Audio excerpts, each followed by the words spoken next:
And wherever I read, whatever I try to read, it doesn't seem to hit the note to try and help me answer my own questions about that. Because I think once I get beyond that, once I get beyond that, I think I'll be able to progress. But sometimes you're held at that point, and then you can't progress. Okay. So just to summarize, you're saying that this seemingly contradictory view of free will and us, doing our actions of our own accord and God's knowledge and the seeming contradiction that is here, and the responses that you've heard of people saying that, you know what, this is, God's decided it, we don't understand. And you're saying that as a response seems problematic, because then when we use the same logic to rebut the Trinity, it seems like we're trying to have our cake and eat it at the same time, sort of thing. Yes. So when it comes to using logic, what we say is that the concept of God is coherent. Yeah?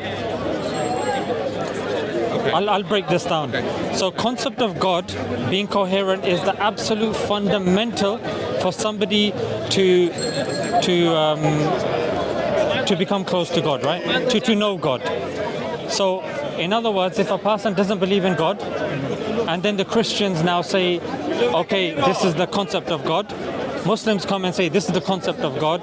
Buddhists say, this is the concept of God. The argument of Muslims is that concept of God has to be coherent. And coherent, I'll define. Coherent across the board. Coherent, yeah. What you mean? Right? Absolutely.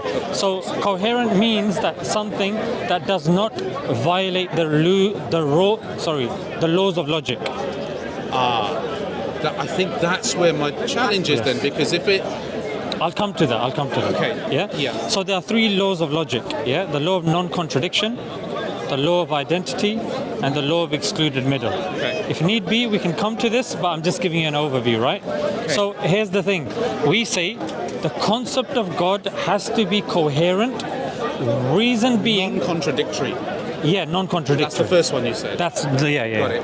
Yeah. So it can't be contradictory, the concept of God. Okay. Why? Because then it's not fair for people that are searching for God when the very thing that they're using to find out about the universe is being contravened over here. Got it. Yeah? Got it. So then what we say is, and that's where our discussion with the Christians happen. So they will start with Trinity. But sorry, just before you do, before I lose my train of thought, but that's the very first point about fate and determinism. Absolutely. But if that is, you can say that is a contradiction, but you're answering that by saying, but that's because we don't understand God's logic. I know. But isn't that in itself then, we're breaking the first rule then, which is it is contradiction. And I mean, I can go into why I think it's contradiction, but I could go into my own why I think it's a contradiction. I.e., if you think about... I know, I've had this argument, You get it, right? So I'm just building up to it. Okay. So, but just if you answer that first point then, which is... The free will one, because it's has that not then broken the first rule that you mentioned, which is it must be non-contradictory? Okay. So there is a law... Does that make sense? I 100% got what you're saying you. from when you started. Yeah. It's called the principle of... This was about your thing about coherence, right? It's got to be coherent. So with free will, what we say is that just because God knows something, that doesn't mean He makes us do something. The two, that it just doesn't follow. I get that, but you mentioned the first rule is non-contradiction. I don't believe this is a contradiction. That's what I'm about to explain to you. Right. So I'm going to deal with that from the beginning, and then we'll build on that. Got it. So you feel that I've answered your point directly. Yes. Yeah. So when it comes to free will, we don't believe that just because God knows what we're going to do, that implies that He's making us do it. Okay. Got it. So knowledge does not equal action. This is a fundamental principle even within philosophy as well.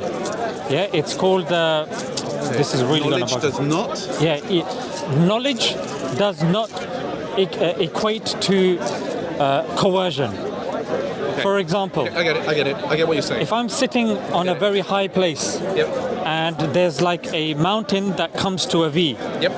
and I can see, I'm sitting on a high place, I can see 2 cars coming. Yep. Yeah? Yep. And I can see that they are going to crash into each other. Okay. I write it down. Yeah. They're going to crash into each other. Because I'm, a journal, malang or whatever it is, I'm a wanderer. Okay. Yeah? So I write it down. The 2 cars do indeed crash. Okay. The police come. Yeah. They look who's there. They see me up there. Yeah, with my notepad and pen, they come to me. Can they implicate me because they seen me write it before it happened and claim I've got some part to play in it? I would say then for that we need to look at macro and micro. So if I look at it in a slightly different lens, I would say let's think of Let's stick with the macro for now. because then I'm going to go to the micro. That's the problem, because so macro is an action. Let's say macro is an action. Somebody's going to stab someone else, or the car is going to crash into the other. Right? That's the action. But to get to the action, there is intention. Now, it's not necessary with the 2 cars that there was an intention that they're going to go. But Exactly. let's stick with the idea of intention. Intention leads to an action. Thought leads to an intention. But intention is not the action, right? But intention is not yet intention is not So it's yet a potential action, it's a potential action. but it's Yes. not an action. Yes. So if I intend to do something, but I haven't done it, haven't I done can't be prosecuted. Yeah. That person, i.e. me, sitting on the mountain just because I knew it was Right. going to happen, Yeah. does not mean in any court of law Got it. that he is causing the 2 cars to crash. Yeah. Okay. Yeah? So having knowledge of that Yeah. does not mean that he caused it to crash. You knowing the sun will rise tomorrow Yeah. does not mean that you have caused the sun to rise. Okay. Or do you believe knowing something means that you're doing that particular thing? That's where I think I am. Because Knowing that's incoherent, right? Because even if you take philosophy, even in philosophy, there's a term. It's called. I'll find it as we're talking. Okay. But even according to philosophy, Right. having knowledge of something does not equate action. But that's non-controversial. But you're saying intention doesn't necessarily lead to action, right? No, But so what there's a happens difference when- here in okay. terms of leading, yeah? Okay. But we're talking about happening. Does knowing something mean that person is causing it directly, A to B? The answer is no. But that Yeah. knowing something is not necessarily causing that thing Exactly. to happen. That's Yeah. what you're saying. Yeah. But then the flip side of that is, for a action to happen, there is an intention, right? There is an intention. Otherwise, it's just by But accident. that's a different. But it's got to follow in similar suit, hasn't it? No. You're saying no. No, because the main thing here is, I'll tell you why. The main thing here I is, think this is what I'm struggling with. That's probably what I'm struggling with. See, again, I'll come to that slightly different lens, right? Which is, let's say, and this is about where God's knowledge is of those of that process, right? So let's just stick with this. Bear with me for a sec, right? So let's say we've got the action, and the action is that someone has stabbed someone, right? The intention, which is a fully formed, complex thought process, which led someone to say, right, I am going to now pick up the knife and stab someone, let's say, right? But before that, which God knew, because these are all sequential things, so God knows, sequential or not, God knows about all of these bits of the process, right? Now, prior to the intention, there are thoughts that lead to an intention. So God knew about those thoughts, let's just say, right? So the thought that led to the intention that led to the action. God knew the action, God knew the thoughts, the complex thoughts that led to that action, that led to that led to the intention, that led to the action. Before the thought was probably more what we call seeded thoughts. So these aren't yet intentions at all. but did he cause it though? Did he make us do those actions? Here's the thing. So how does an intention come about? It comes from thought. How does thought come about? Fully formed thoughts will probably come from seeded thoughts. So there's a trigger, one thought after the next, which then leads to a fully formed thought, which will lead to an intention, which will lead to an action. So this is from the human perspective, right? This is from the human perspective. That's very important. Because we're assuming that God has a brain, God does intentions, he follows the same sequential order as human beings, right? And you also mentioned another point. But that's the only perception that I've got. That's the only way I can think. Exactly, and that's why you're told it's going to be complicated. Yes. They're not saying don't question it. Yes. They're just saying that it's going to be very difficult to grasp. You get where I'm coming from. Yeah. Right? And again, so I think you got it right. So that action, intention, fully formed thought, seeded thought, and you can even go back from that, which is how does an initial thought come? Whether people talk about these are synapses in your brain that trigger to form an initial seeded thought. Yeah. God knew about that one, which then led to eventually multiple of those leading to an actual thought, which then eventually led to a fully formed thought, which led to an intention, and God knows all of those. So that's the bit when I say, and I think you've answered it, which is you're saying, but these are human things. Yeah. But what other option have I got? You don't. That's why you're told. You're saying don't go down that road because you're not going to have it answered. That's where the contradiction is. No. So the contradiction would be. Why is it not a contradiction? Yeah, it's because the contradiction is not saying. I thought your contradiction was a bit more kind of to do with because God knows something. But God, that's exactly it, right? Yeah. God knows something. Yeah. How did he knew that was going to happen, but he knew all of the steps. Right, no problem. But did knowing something, let's deal with it fundamentally, does knowing something cause something? Sorry, is knowing something forcing somebody to do it? But this is what I was saying, but if you followed the example that I gave, which was seeded thought to fully formed thought to intention to action, God knew all of those. When it was the seeded thought, see, what I'm trying to get at is that intention could not have come unless it followed that process, starting from that seeded thought. At that seeded thought, there was no intention that I was going to kill someone. That was a seeded thought. That was that initial synapse seed, which then led to the next one, and God knew each one of those. If that did first God seeded plant that thought? But God knows everything. He knows. So God is responsible for everything. So that seeded thought,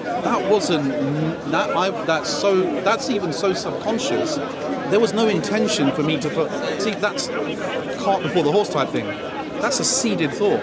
God knew about that. Right. Without that seeded thought that led to the next seeded thought that led to the next partial thought that led to the next bit of a thought that eventually led to a fully formed thought that then led to an So the thing with the seeded thought hypothesis, I don't know whether that terminology is right or wrong. It's no just problem. one that I've got in my mind. But when human beings are on Earth, they have got the free will that they can decide what to do. Yeah, so that's coming from them. Now the thing here is that thought that formulates because of their societies, because of their understanding, because of their learning and this and that. All of that is known by God, but the actual gripe is does God knowing it mean that he made him do it? And that jump is something that it's just not convincing. That just because God knew about something, yes, you can have intermediaries in the middle, you can say, you know what, it was this, it was that, but this and that was all coming from the mind of the individual.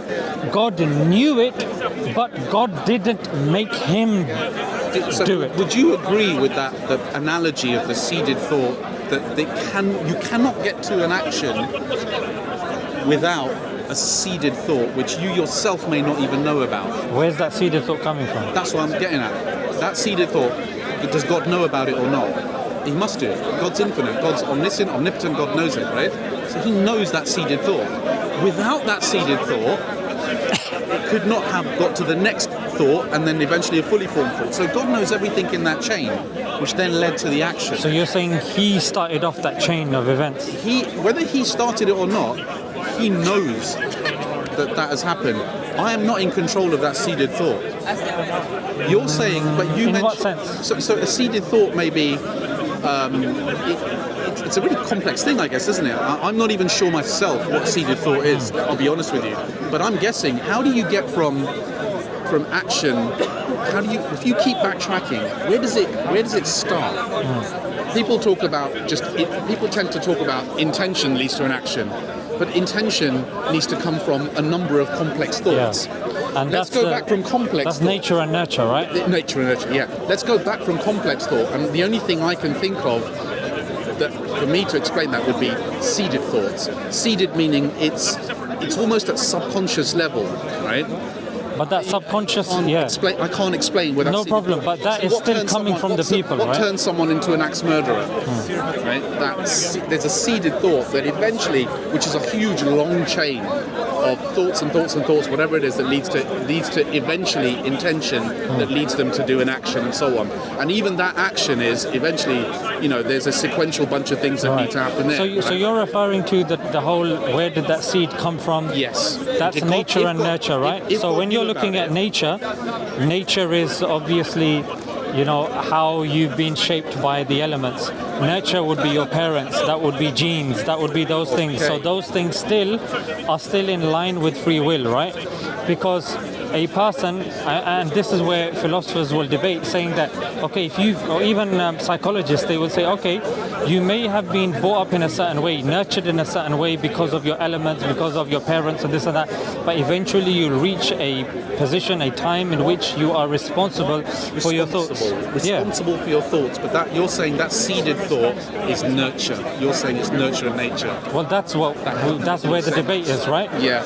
No one says that because that seeded thought or that nature or that nurture is there where it came from. Oh no, God started off that thing. No, God made it happen, and that I don't think it's a strong argument. The strongest thing that people normally say is the overlap between action and coercion, and action and coercion just don't. I get what you're saying. I think for me, what I need to do is have a real hard think about whether the concept of nurture and nature being the trigger for that initial seeded thought, whether nurture and nature, what's the linkage there between God's knowledge of that, meaning I am not free will? You're trying to say that knowledge doesn't lead to coercion. That's what you're saying. And there's another thing I'll add in as well, which is it's looking at it from it's a very different lens. You're looking at it. I've gone into micro. I think that this is a philosophical lens, right? So I hope this is not a boring conversation. No. It's interesting. It's stimulating. So when it comes to free will, let's just take a step outside of religion, right? Let's just say what atheists think. Atheists have three schools of thought. You've got determinism, you've got free will, and in the middle you've got compatibilism. And compatibilism is something Islam subscribes to as well. It's similar rather. Let's just use that term, similar. So compatibilism is that there are certain things that are determined, but there are certain things that you have free will with. For example, determined would be I can stand on two legs. Okay, that's I've got free will. I can stand on one leg, free will, but I can't stand on no legs. I can't do that. Why? Because I'm determined by my anatomy, I'm determined by what's there. I can throw something, the law of gravity is just there, right? It's going to pull things down, so it's not randomly going to start floating. So we say there are certain things that are determined, there are certain things that you have free will, like I can choose to raise my hand. However, people in a country that there's a bomb coming, they can run as fast as they can, but that's not something that's in their control. They can run, but for them to escape that bomb, that's something that comes under determinism, right? So that's where the gripe is. Some say determinists, we're not determinists. So that somewhat will respond to what you're saying in the sense that there are certain things that you have no control over. For example, your example of being born into a certain family, being born into a certain country. However, then when you are foraging or when you're doing stuff, those sorts of things, how you're hunting an animal or what you've learned or even accidentally modifying your behavior, that comes under free will. So both together means that you've now got compatibilism. So the question would be, are you talking about the seeded thought? Are you pointing that towards determinism, or are you pointing that towards free will? That's a tough question for me, and I don't know. I need to think about that. All right. So we'll say there are certain things that would be determined. Like what I mentioned about you being born in a certain country to certain parents. And then there's free will. For example, when you're conscious and your parents allow you to go out, and then they tell you to pick fruit. Now you can pick any fruit you want, because that's a choice you're making. The thing is a general broad statement, pick fruit. You picking fruit is free will. You're picking that fruit. What's determined is the criteria, the category of picking fruit. Free will, the individual fruit. Which one am I leaning to with Yeah. I need to think about that. Brilliant. So that's what we would say, inshallah. All right, man. Sir, thank you so much my for the pleasure. discussion. My Really, pleasure. it was lovely to have met you. Out of interest, Yeah. so you said you're no longer kind of Yep. subscribing to a faith. Yep. Do you believe in a God? So, well, it's, I guess, very different Yeah. in terms of topic. Yeah. Okay. Everything points to the fact. So when you look at whether it's contingency, the concept of infinity, it leads to the first mover concept. I think that tends to be the way. Okay, so there is a God. Then the question is, for me, what is the nature of God? Is God good? Is God benevolent? So do you believe that there is a prime mover Yes. or necessary existence? Yes, there's a necessary existence. Although the argument also, which I need to toy with as well, again, this comes back to the idea of, in an analogous to, if you just humour me with the thing that I was saying about you can't argue, you can't really get to ideas around, let's say, and take the free will thing, which is, look, this is in the realm of God's logic, beyond our comprehension. In similar fashion, one could potentially argue that, well, we don't understand the logic of nature. So nature, when we say that there had to be a first mover, well, it's possible that it's beyond our logic, where we don't know why there may not have been a first mover and it's always been there. But that's a very difficult thing. It sounds very contradictory. It's more likely that there's a first mover. So let's just say for a second, right, that there's a first mover. Would you say the first mover is one? Has to be one. Can't be anything else. Independent? Has to be. It can't be anything else. Pre and post eternal? What does that mean? It means, so you got eternity going on both directions, right? Yeah. Post means after the fact, pre means before the fact. Has to be. And nothing like it. And nothing like it. Has to be. So that is the definition of Has to be. God in the Quran, right? Has to be. Chapter 112, Surah Yes. Ikhlas. Yes. So if you believe in that, that means... I tend to term it as just the word infinity, omniscient, omnipotent, infinite. That for me covers everything, right? Before, after, however you want to term it, it is covered by that, I think. So then chapter 112 of the Quran is something you agree with, right? Like this depiction of God.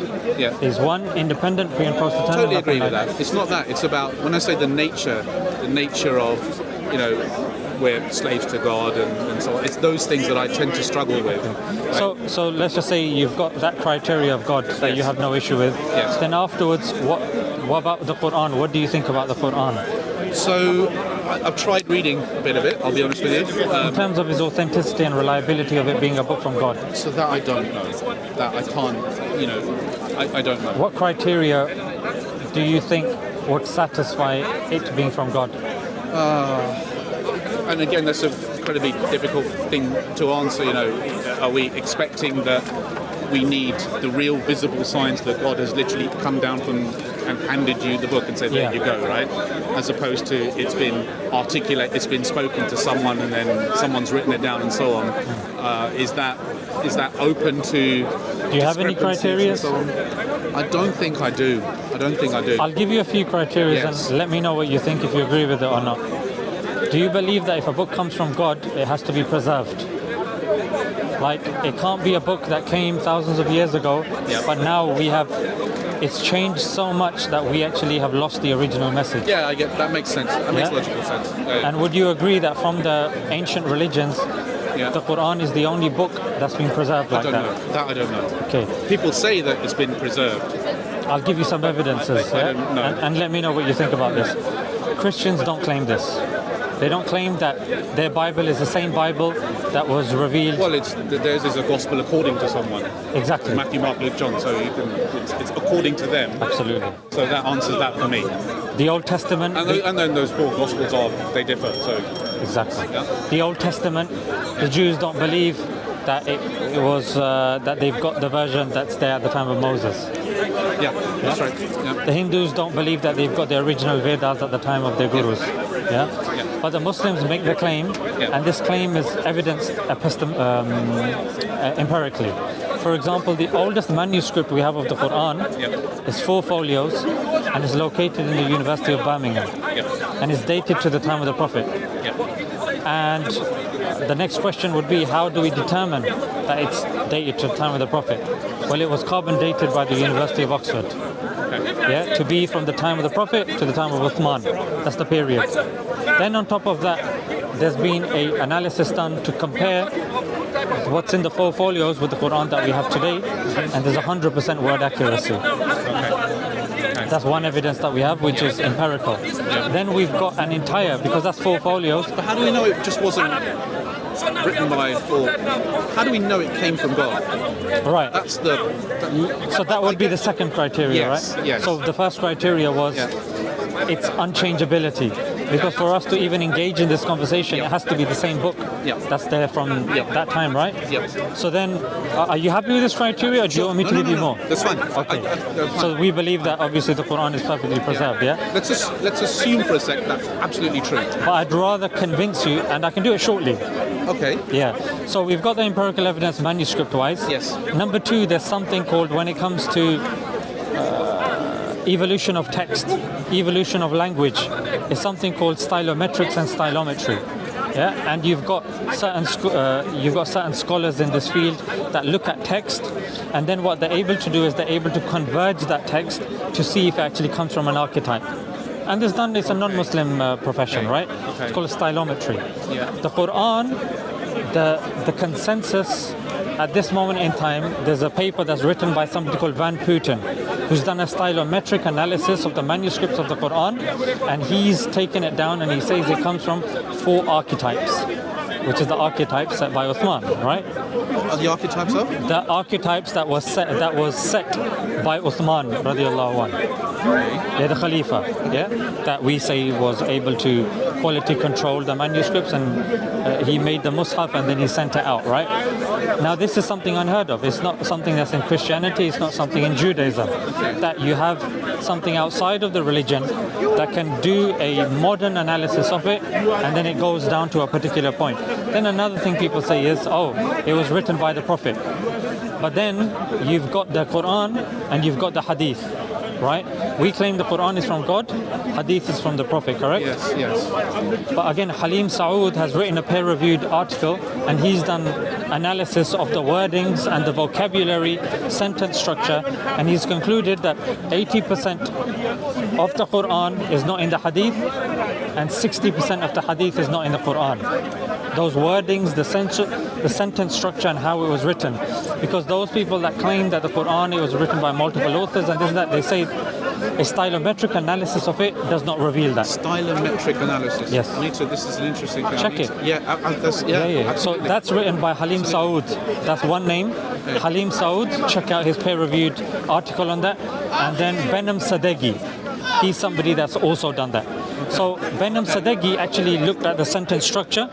Actually, both of them, check both of their articles. It's peer-reviewed. So, and Van Putten, that's the third one. These are all non-Muslim scholars. Actually, no, Van Putten is a non-Muslim scholar. The other two, they've written peer-reviewed articles on this. And they all conclude the same thing, that it's not accurate to suggest that the Quran was written by multiple authors. It was written by the same author as that of the Hadith, because we know the Prophet couldn't read or write, right? So that's another evidence also. You said that we know the Prophet couldn't read or write. How do we know that? There's no evidence. For example, a historian would say, okay, to determine something, a claim has been made, has he read something, or could he read or write? Let's analyze the documents that were around at the time of the Prophet. None of them indicate that. Although it's an internal thing, like we say the Prophet couldn't read or write, we've got chains of narration. But if for argument's sake a person says, I don't want to use the Islamic criteria, I don't know why they wouldn't, but let's just say I entertain that. Even outside of the Islamic criteria. Given the style, nature, the style of writing, are you saying that it's not the very significant percentage likelihood is that it won't have been written by that person because of the style of the writing, and is that what you're getting at? Yeah, because of the field of stylometry and stylometrics that we have. Right. Yeah. Okay. Which is an objective science. That seems to be your objective empirical evidence to say that no, it wasn't written by multiple authors, or it wasn't written by Muhammad. Yeah, exactly. Okay, got it. Okay. So that's one evidence also, understand. About when the critiques come, maybe this was written, maybe that was written. Then we go into what was actually the contents of the Quran, right? Yeah. Which is, what claims did the Quran make? And can they be substantiated by things other than the Quran? Yeah. For example, there's a prophecy that the Prophet made and is documented in the Quran that the Byzantines will beat the Persians from 3 to 9 years. Okay. Yeah. Now at that time, there are significant or many historians that actually talk about the nature of the Byzantines at that moment in time. The Byzantines were losing miserably. Well, they'd lost against the Persians to such a degree. Heraclius was on his knees. Jerusalem, Constantinople, and Egypt all fell. A plague had broken out. Susan Wise-Bauer and Theophanes are historians. They say that the Byzantines were ill-equipped, they were undisciplined, and they were unarmed. Yeah. Now, based on all of these things, that's the time that the Prophet has made the prophecy that these losers will win between 3 to 9 years. Right. Now, this prophecy may have been made. Somebody might say, oh, you know what, that's something you Muslims say. But we have primary source evidence of a non-Muslim by the name of Theophanes, who's got a primary source book. You can check this online. They've got the scans of it there. It's called the Chronicles of Theophanes, and he verifies that what the Prophet said actually happened within that time frame.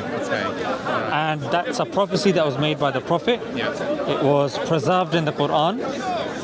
And we have a non-Muslim that's confirmed the chain or the time that happened, and that actually... So these are the things that you're basically saying that will give you the right level of proof that it's authentic. The book is authentic. The book has come from God. It's authentic. That's what you're getting at, isn't it? Yeah, so I'm saying that there are certain criteria. What you're saying is you add all of these things up, and if you have no choice then but to accept that this has to be true, I think that's what you're asking me, right? Because you're saying, well, I need to know whether you'll accept those empirical proofs and so on. And I said to you, let's assume, but you said, no, I'm not comfortable with that. Yeah. Need to know. So all of these things added up. So that's again something that is probably causing me to stagnate a bit. Chances are probably it's because I'm worried that if it's eventually I think, you know what, this is true, I need to then get to the next stage. Yeah. I need to accept whatever's in there, regardless of what I think about God, whether God is benevolent or not, or whatever it might be. I have no choice at that stage. But that would be a follow-on. That would be a follow-on thing. We're going even fundamental than that. We're first saying, is there a God? Was there an individual called the Prophet? He claimed to have written the Quran. People say that Quran was written by him. People say it wasn't preserved. People say, why should we accept it? So I'm saying if you go... Here's the proofs that tell you that So I'm saying that if you look through these, the inference to the best explanation provides us this conclusion. Now, once we do that and we say, okay, I accept this, and this, then I'm saying that it then takes us to the next level. And that next level could eventually get to that point that you're saying about, okay, let's start looking at the qualities of this being, and so it gets to that. But what I'm saying is even fundamental to that. Like, is there a God? Could this be feasible? Do you have evidence to... Because some people will come, they say you have no evidence for God. Now, when they say no evidence, what sort of evidence? Are you talking philosophical? Are you talking logical? Are you talking empirical? Because evidence itself comes in many forms, right? That's why if someone comes and say, my criteria is... I think that can only be answered by first mover concept. I think there's nothing else that can answer that other than that. Yeah. Because everything else is subjective. It's... Right? Yeah, so some people, they'll accept deductive reasoning. Yeah, they believe deductive reasoning is not subjective. Right. They're like syllogisms.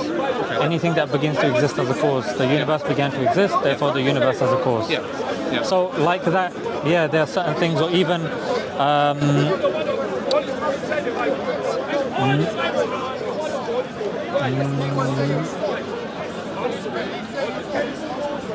matter and form is contingent.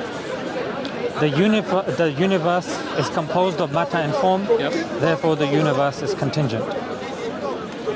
So that's like an Aristotelian argument based on hylomorphism, matter and form. So that's an argument. And then somebody would say, okay, matter and form is contingent. Therefore, so matter and form is contingent. The universe is made of matter and form. Therefore, the universe is contingent. Yes. So then, Yeah. Do you see? That's obvious. yeah. Yes. So Yes. these are deductive reasoning, deductive arguments I get it. based on observations, and for different people there'll be different criteria. Yeah. So once we kind of get past that, All comes to the first mover. absolutely. That's where it ends First up. mover, or we'd Has say to. the necessary existence. Necessary being. Right? Absolutely. So, I get that. But, yeah. So then from there, then So we've gone from that to the Quran. authenticity of the book. Yep. Then comes the next thing, which is probably where... Do you believe that's enough for you to consider the book to be authentic? Do you want more? No, I won't need more. I'll read it. Let's assume. Because I've got more. I know you don't like... I get it. I'm sure you have. But look, That could have been more cooler, but these threw the weight off a little bit. let's assume for a sec, right, all of that, and I'll go by. You sound like a fairly reasonable, logical guy. It sounds like you'd have thought about it and read it. Why do I need to do all that hard work? When actually, let me just go through what he's saying and double check it. If it all checks out, then guess what? This is all good, right? Yeah. Let's say. So then comes the next thing, which is the nature of the being itself, right? I'm going to say nature, not the nature of its existence that we proved, right? But I've got to try and figure out, okay, if the book is real, and let's assume for a second it is, right? Then I've got no choice but to Can I just follow interject for 1 second, Yes. yeah? And that is, if there is a God, that God is Allah. He's given a revelation. That revelation has been proven to be from God, and there was a prophet sent. So God, revelation, and a prophet. Therefore, by implication, whatever is in that book is from God. Correct. Yeah? And whatever has been said is from God. Now it's up to our understanding that do we understand said concept? It doesn't make sense for us to say because of this concept, therefore there's no God, I'm not a Muslim anymore. Because say that again? that because of that concept, I'm not a Muslim anymore. Because of what concept? Because I don't understand maybe his benevolence or something like that. Okay. It doesn't now follow that there's no longer a God, that there's no longer a revelation. It doesn't follow. Because the first two things, that we've gone past that now. We're there, right? Absolutely. Then it's the question of we've got to figure out, okay, we're there. Now do I want to follow that program because I've got to then, So you're technically a Muslim then, according to that criteria. You're in the door, but you're now like, okay, wait, do I want to go that way, but you're in the door, you're now a Muslim. So I would say it's conceivable that you can be a Muslim and question rather than say I'm not a Muslim, but then when asked about God, revelation and prophet, I would say I believe in all that. So then that's a circular argument, right? Then I would say it's trying to figure out really what that message is and what it means. Yes. Okay? And that's part of being Muslim. Then I've got to figure out probably, I'll give you an example, and because some family is Muslim, say, look, read the book, right? All right, I'll read the book. And I start reading the book, and I get to, I think it was in the first, not the preamble chapter, the first chapter. I think it was like verse 6, 7, or 8, something like that, very early on, and it was something to do with those that don't believe or something. They doesn't matter how much they won't believe. Their hearts are sealed, and they will be punished. So I'm reading that and I'm thinking, okay, does that mean that if I look at myself, does that mean my heart is sealed? Because obviously I'm looking at this now. God, no, he's not benevolent. He's not a good guy. So therefore, do you know what? I'm in that boat where my heart's been sealed. No matter what anyone tells me, my heart is now sealed. So therefore, I'm going to. How do you know that? How do I know that? How do you know your heart is sealed? And how do you know that's permanent? Well, I don't know that. So when God says so-and-so's heart is sealed, he's speaking from a perspective of being an all-knowing being. Got it. So now you're talking about contextualization, and you're talking about literal versus metaphoric then, at that point. No, not even that. I'm still talking about literal. Okay, literal. Yeah, because you've asked me how do I know? Yeah, because you wouldn't know. Your knowledge is limited. You're doing it based upon your current idea, your current paradigm. Perceptions. Yeah, your perception. That could change tomorrow. That could change next week. That could change next month. You don't know the future. So what am I waiting? So One second. Okay. So with God, He knows the past, present, future equally. So when He says so and so's heart is sealed, He knows their past, present, future. That's why He's making a comprehensive point. Oh boy. Yeah, you're making a limited point, right? Then, okay. And I need to look at that and equate that and rationalize, reconcile that with free will again, because you're talking about God's view that His heart has been sealed, not necessarily right now, but across the board, past, present, future. His heart is sealed, but the question now is, All right. has He sealed it, Yeah. or have the actions of the people sealed it? And I would say the latter. Why would you say the latter? Because that's the mainstream view within Islam, right? We never claim, because then there's no free will, and that person can't be punished with hellfire because God made him do it. If God made him do it, then God can't judge him. We're back to then the first debate again. No. But then here's the thing. That's gone circular. Yeah, but here's now the thing, because you're still... Sorry, man. No. It's just the cogs. Look, I'm going to be honest. The cogs. You're somebody that believes in God, believe in the Prophet, you believe in the book. So for me, it makes sense for you to say the Shahada, but the Shahada doesn't mean I'm going to level up and I'm going to be somebody. It's just words to me. That doesn't mean anything. Yeah. It's what's in. That's exactly. I'm genuinely thinking. So now here's the thing. You saying that there might be words to you, but to God, that's an integral step in your life, right? Because to God, words mean something. That's why in Islam, you saying "Mujhe kabool hai," I accept, means you're now married. If you don't use certain words, you're no longer married. Why? Because that's a structure that's been put in place. There are certain wisdoms behind it and whatnot, which we can get into. But that's the structure that's been put in place. Similar even in the court of law. Yeah, unless you've said I killed so and so, that's not a confession.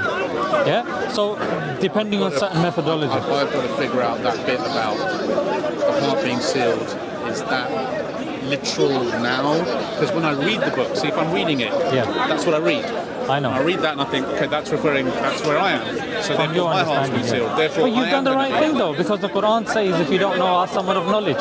And that's what you're doing. You're asking. Yeah, and that's exactly it. You are actually following the Quran, ironically as well, because that's what we're told. You're not going to understand everything. I've been meaning to come. I ride, so every now and then, probably a couple of years back, I've been through, and I stopped by and I listened to what you were saying. I thought, one day I'll come back and I'll ask him. Oh, okay, that's great. It gives me something to think about. Absolutely, brother. And that's what you're doing. The people that have told you don't think about X, don't think about Y, they could be saying it because of multiple reasons. One reason is because, I'm going to be honest, this is a niche specialism. Yeah? What do you mean? A specialism in the sense that it's a niche branch of Aqidah belief. Any layperson will not have delved so deeply into it, because in order to... Surely everyone does. No, everyone wouldn't. Everyone's thought this stuff, man. No, they may have thought it, but for them to think it and conclude a contradiction will be different. Somebody to think it and think, you know what, this is one of the mutashabihat. That's another. Mutashabihat is something which is unclear. Okay. Yeah. So there are certain verses. Yeah, like Alif Lam Mim. No one knows what it means. Okay. It's a mutashabihat is unclear. That's the problem. I don't buy unclear. Exactly. That's the issue I've got. That leads me to paralysis. So we say the things that are absolutely fundamental for a person's belief are clear. The things that are non-fundamental, they are not going to be unclear. Now, if someone says they don't know, you're more than welcome to ask somebody who does know. That doesn't now mean just because they told you they don't know and don't ask, it doesn't mean that that's now written in stone and that's revelation. It means they tapped out. So you now go to somebody with a deeper understanding about said topic. Like if you were to ask me certain things about comparative religion, I'll probably, with all due respect, I've got friends that are imams. They won't be able to answer those specialistic questions because I spend my time. But these are. What do you mean? Like these are core.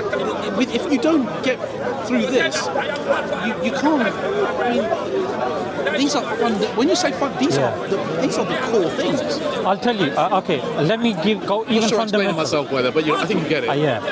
let's just go even more fundamental than this. Yeah. Let's just say, for argument's sake, God knows everything and this and that. Do we know?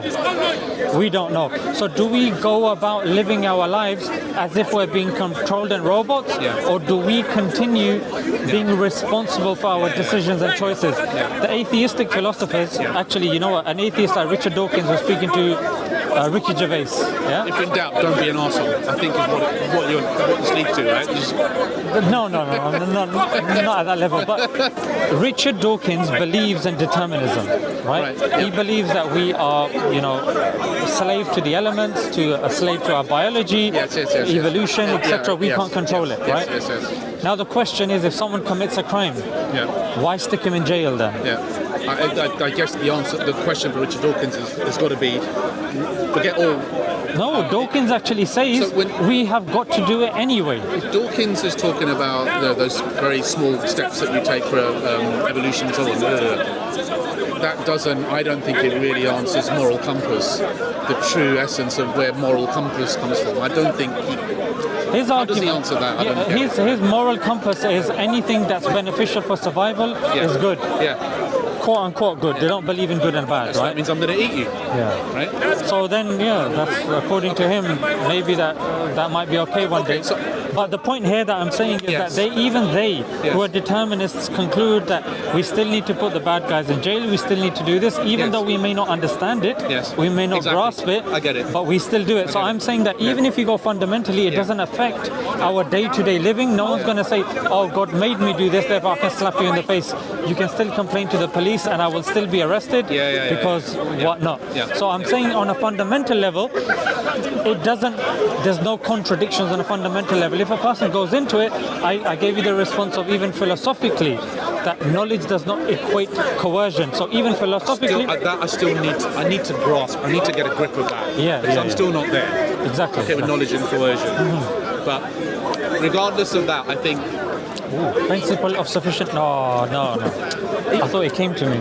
Even if I get there, it's still going to be... I need to get there. I need to get to that. Because that will help answer the issue that I have with the contradiction of God's knowledge of the future.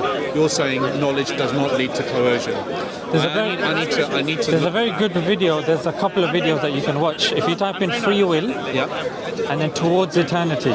Free will towards eternity. Yeah, free will, one word, and then towards eternity, another word. Okay. There are a couple of videos that were done, filmed really nicely, and they kind of wrestle with this, and I think they do a very good job. All right, let me look at those. Yeah, check that out.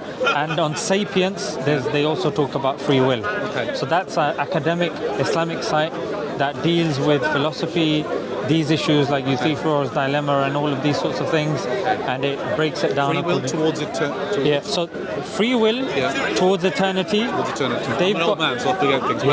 You can write it down if you want. Yeah. You know what? Let me write it down for you, and you can just take a picture of it. You know what? That's perfect. If you could.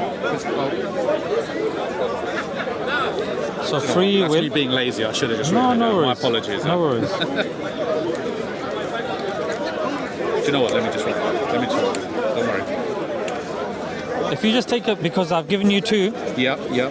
So, free will towards eternity, that should give you two videos. Got it. And that gives you an academic article. All right. Good. That goes in more detail, which I think is what you want. All right, good. Now, once I go through those, and if I have more questions, what do I do? So then, with Sapiens... come back here on a Sunday? You could do, Sapiens, the second one. Yes. They've got something called the Lighthouse Mentoring Program. Okay. Which you can go on, it's a free service. Okay. And you can book a slot with them, and there'll be somebody on the other side that will be able to go through this with you in more detail. He's Muslim? He's Muslim. Maybe this is what I need. Yeah. His name's, most likely it's going to be him, but I don't want to give you his name in case. Have you seen many people in my position? You're here week in, week out. So is this what you see on a regular basis? Free will, free will is a question that gets asked, but it gets asked by Muslims.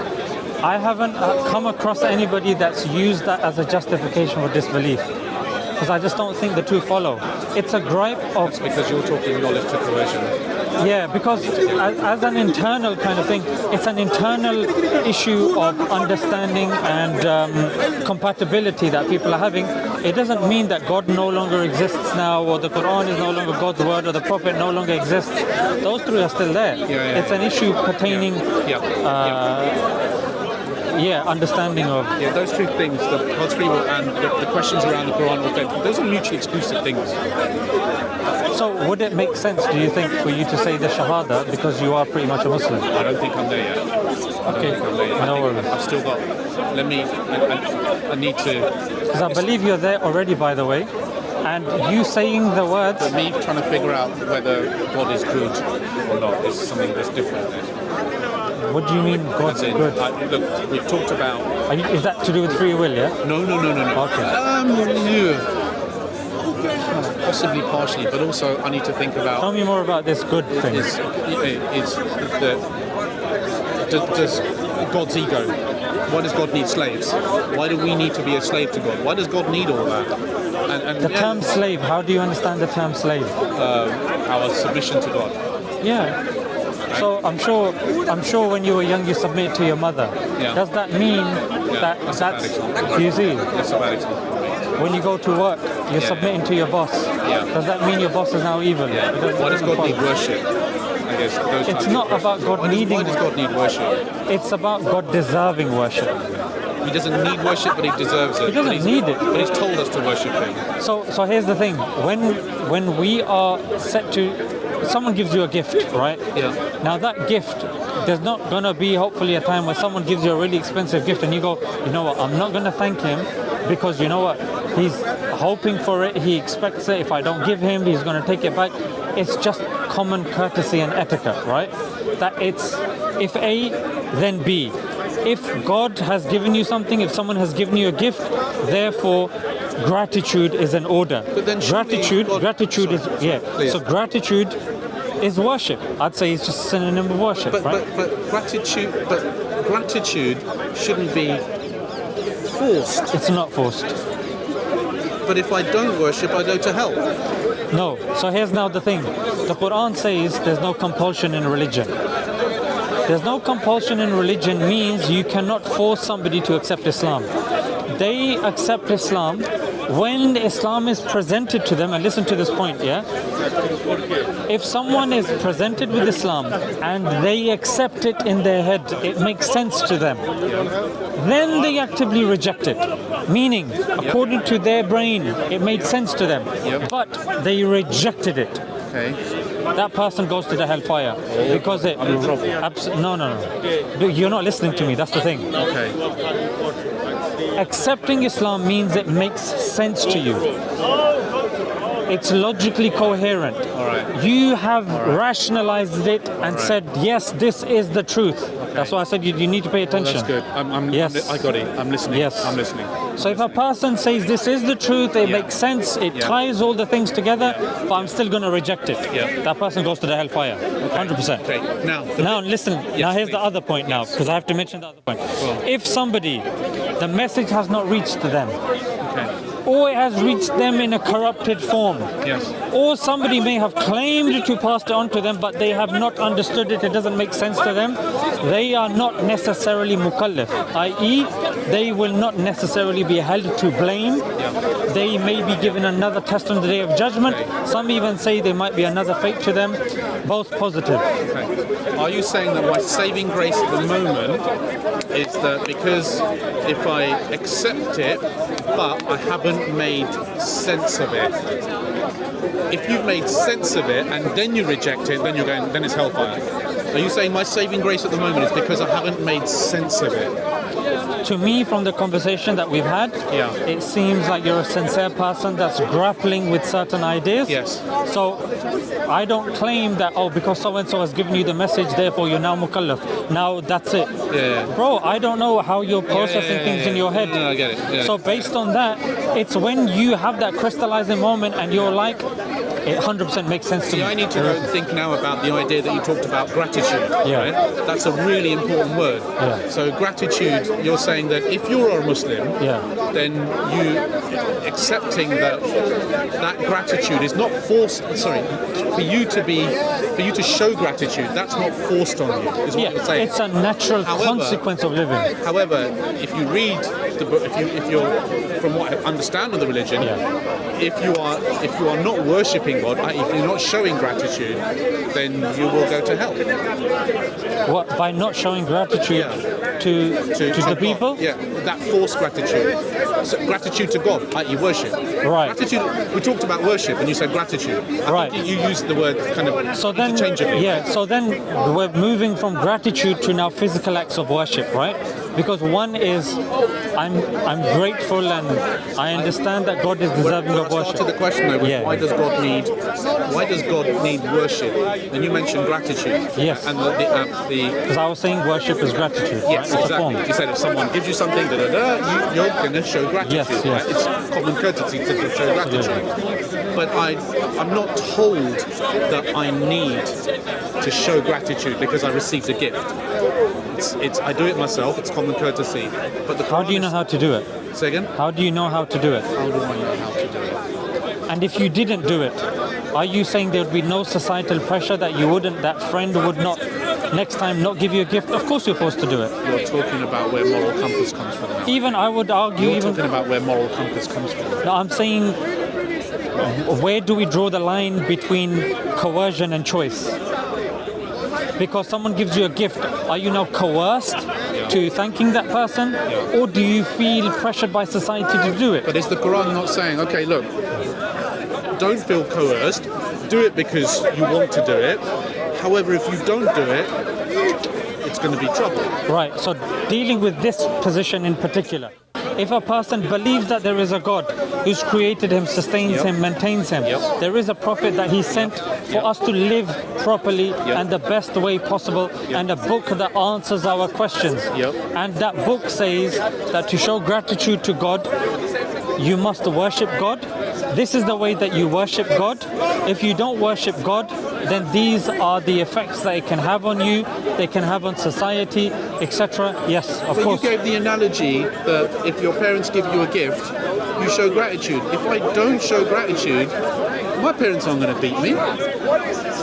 No, you're conflating many things together, yeah? One is a verbal gratitude. So we were talking about a verbal gratitude when someone gives you something. Then there's another gratitude which hopefully you'll do one day, which is a verbal gratitude of doing shahada. That you testify there's none worthy of worship besides Allah and Muhammad is a messenger of God. That's a verbal gratitude, acknowledgement of God's oneness. Then it's going to physical acts of worship. Why now are there physical acts of worship? So there are different categories. I think I've now got to reconcile that bit around if gratitude is generally something that just comes from the heart, okay? If someone is now telling me, yep, that's great, however, I need to prescribe to you how you're going to show gratitude. I'm going to show you, contextualize and give you the rules and to show this is, and if you don't do it in this way at this time, then you're going to be in trouble. Absolutely. I'll tell you why. I'll tell you why. Do you understand my... I do. So a God has created you, made you, mashallah, very healthy, given you an amazing bike, and you're able to, decide when you want to do something and do this and do that. He's also put the pounds on for me as well. I'm not exempt from that. Okay. So these things are there. You know this God exists. You know He sent you a prophet. You know He sent you a revelation that's there and all of that. We're over that. And then now He's saying for you to show gratitude, this is how I want it. And He is the all-powerful, the all-knowledgeable. And you knowing He's all-knowledgeable and all-powerful, that He does and tells you to do things that are for your benefit, and you saying, no, you know what, my limited understanding tells me this, but I've already acknowledged you're the all-knowing, you're the all-powerful. No, I am going to say no to that, because in my limited understanding, this is the way I show gratitude. I think that's incoherent. I think that just doesn't make sense. The all-knowing, the all-powerful that you've acknowledged has told you to do something, then by deductive reasoning, it then follows that whatever he tells you is for your benefit, for the benefit of society and whatnot. It may sound a bit iffy based on your programming, based on the way society has told you and viewed God. Like, we're in a society that's capitalistic, liberalism, nihilistic, talking about lack of purpose to existentialism and absurdism and nihilism. I mean, all of these things affect our literature. They affect our schooling system. They affect our movies, our programs, our music. And to say that none of that has any effect on how we view life, of course not. And if I was to ask, have you read Ibn Rushd? Have you read Al-Ghazali? Have you read Ibn Taymiyyah? Have you read Avicenna? So these are, philosophers within Islam that gripe and deal with these issues. And there's copious, volumes written by them. Like Ghazali has written Ihya Ulumuddin, a copious volume. Ibn Rushd has gone into like fiqh and jurisprudence. You know those two links you sent me? When I go into them, and I can ask these guys about these philosophers. You can do. Because I won't remember these names. Of course. But they'll know the names, right? They'll know them. And okay. Yeah. Then So, that's the next thing. so then think, look, you're in a society that pushes individualism, liberalism, materialism. What are you doing to balance that? You're saying even the Quran, you haven't necessarily read fully, the tafsirs you haven't read fully, the commentaries pertaining these ideas by Al-Ghazali you haven't read fully. Then of course you're going to find it difficult because your empiricism, the empirical kind of thing is, epistemological framework is coming from a liberalism backdrop. So I'm saying that you need to balance that out for you to be. For example, let me give you an example. That's the nature that God's given. No. Okay. No. Right. Look. So for example, if you're born in a certain culture, if you're born in a tribe in an Amazon jungle, I can't shut my mind down. I'm here with your open mind. Right? You get it, right? So I can't. Absolutely. All I asked was an open mind, and you give me an open mind. That's what more can I ask for? I don't want the shut mind. All right. Okay. All right. I've got some reading to do, haven't I? Balance it. Somebody said, a man that has no money, and a woman that is not beautiful, a woman that is not beautiful, they see the world for what it is. Look, I was. You know what I mean? Deep this for 1 second. This is an example of social constructs that have been put in place that inform our thinking. When a person reaches a certain kind of thing where a person can understand, this is called, there's a study done by a scholar. They're saying what is a truly intelligent person or somebody with high IQ, and that it's called a metacognition. That you are able to see the thoughts as you're making them, and you're able to say, why am I saying this? Why am I able to do that? Why am I doing this and that? That's metacognition. Not everybody reaches that. And for that, those people, if they haven't got the message of Islam and this and that, Allah has another solution for them, which is another test. Right? Allah understands that, certain people, they're unable to, be objective. Allah's created them. Allah's not going to, force the criteria on them that they're unable to do. For the people that can be, I believe that if you do read the opposing side of the framework that you're talking about, you will be more objective in your thinking when you see the epistemology of Islam, as opposed to just liberalism. What you're saying is if I get beyond that, that means that, so when I think about, the usual type of questions, right, which is suffering in the world, all the stuff, you get it, right? So all of that is theoretically a stage prop so that I will worship. It's a test, right? So I'm going to show you. I'm going to show you this abhorrence. I'm going to show you some really bad stuff, so that I want you to worship me.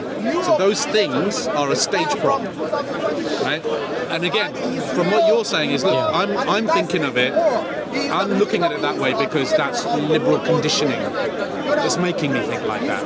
I think that's what you're saying. And I'll give you evidence for this. Do you understand what I mean by abhorrence? Do you understand why I'm saying stage prop? I do. All of these things are a stage prop so that I will worship. I look at bad. People will say you need to have bad so that you can understand what good is. I don't get that bit, but if bad stuff is happening, so that I will then pray. Let me give you some evidence, So yeah? that's a stage prop to make me pray. Maybe this might inform your question somewhat. Justin Barrett did an Oxford study, Okay. yeah, where he looked at, a bunch of people over many countries, and this is an Oxford study, it's peer-reviewed, you can check it out, Justin Barrett, yeah, and he concluded that we have an innate disposition to believe in God. Yeah. So this again was a study that you can look at. Olivera Petrovic. I come back to first mover on that. Exactly, yeah. So now, based on that, and based upon the Islamic purpose, which is that life is a test, now these obstacles are put in the way for us. Stage props. Stage props. Would you say they're Sure, stage props? sure. I don't mind that analogy. Yeah, or even if you've got like a stream, and then you've got these boulders in the way. I'm going to get other people to suffer as a stage prop. I've got to reconcile that. I would actually say that there's things happening in your life, because what you're referring to is theodicy, yeah? It's not something theodicy. Theodicy. So in the philosophy of religion, this is the argument, the problem of evil, right? And it's been dealt with. The only people that struggle to deal with this are Christians, because they proclaim that God is all good. Now, if God is all good and there's suffering, then there's an inherent contradiction. We don't believe God is all good. We say God is good, God is just, God is loving, He is merciful, He is, there's 99, attributes of God, right? He's not just all good and all loving, as they say. So we don't fall under that issue.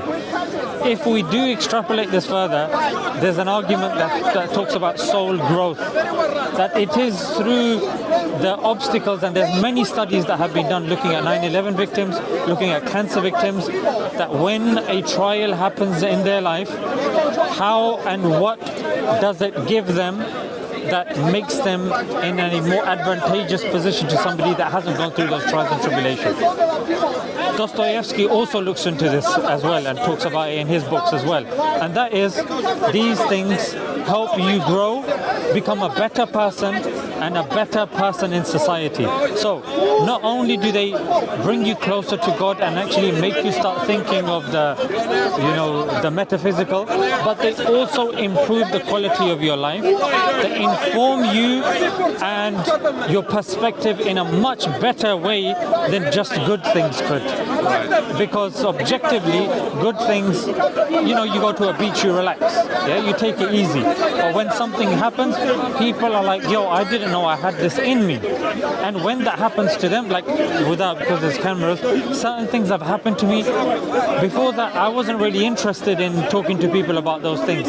When they happen to me, and somebody comes to me, a woman came to me and said something that happened to me also, I gave her the time of day. Like, I could empathize with her. Because as a human being, we learn more from kinesthetic.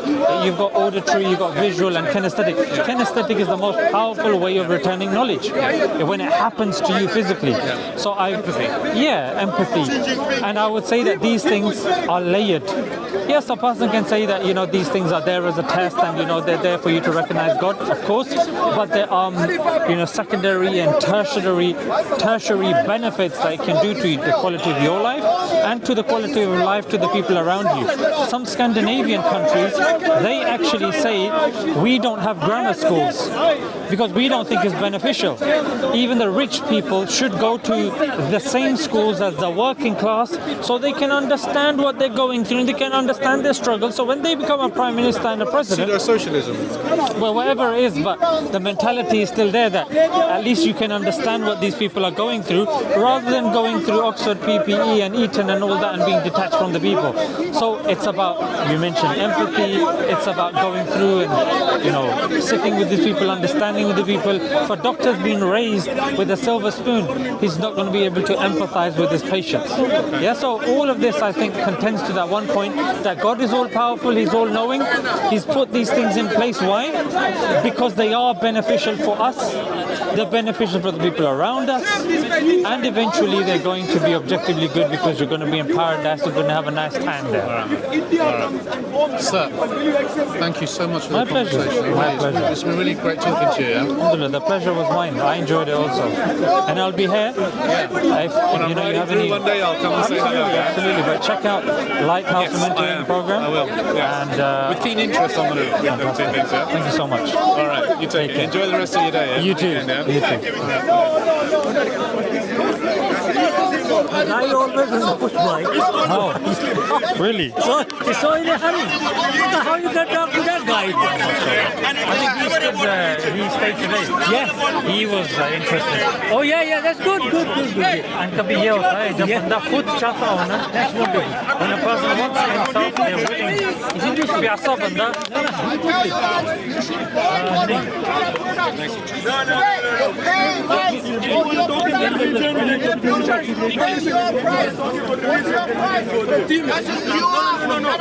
Guys, you know what to do. Get the likes up, inshallah. Barakallah feek. Brought to you by Let's Unite up on Hal. Beautiful. Thank you guys. Assalamu alaikum wa rahmatullahi wa barakatuh.